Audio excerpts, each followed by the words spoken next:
What's up guys? Korang dah balik daripada supermarket tapi tak beli tempe? Itu bukan masalah saya. Sebab kita dah bagi tahu hari ni kita nak buat sambal tempe. Cara dia senang je. Resipi ni untuk satu blok tempe. Kalau nak tambah boleh lebihkan lah. So tempe ni korang boleh potong nipis-nipis dan kita goreng. Goreng kosong je, tak perlu garam, kunyit semua tak perlu.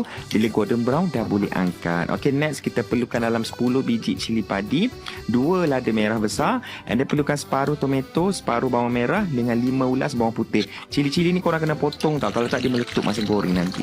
Goreng dengan minyak panas sampailah dia layu cantik macam ni, boleh angkat and boleh tumbuk. Tumbuk sampai dia lumat macam ni, and then barulah kita tambahkan seasoning lah. Macam biasa kita letak garam, gula, sebut perasa secukupnya. Lepas tu baru kita masukkan hero of the day, tempe yang kita goreng tadi. Tempe ni korang jangan tumbuk hancur sangat tak, nanti dia lumat sangat. Kita nak still ada crunch dia, ada kruk-kruk bila kita makan nanti. And the best part ialah telan air dulu kejap, kita perahkan 5 kasturi, bagi dia rasa masam-masam pedas tu makan nasi putih. Sangatlah sedap. Okey, nak lagi sedap kita gorengkan something. Boleh goreng ayam kunyit ke, nak buat ikan kembung goreng ke, telur mata pun dah sedap dah.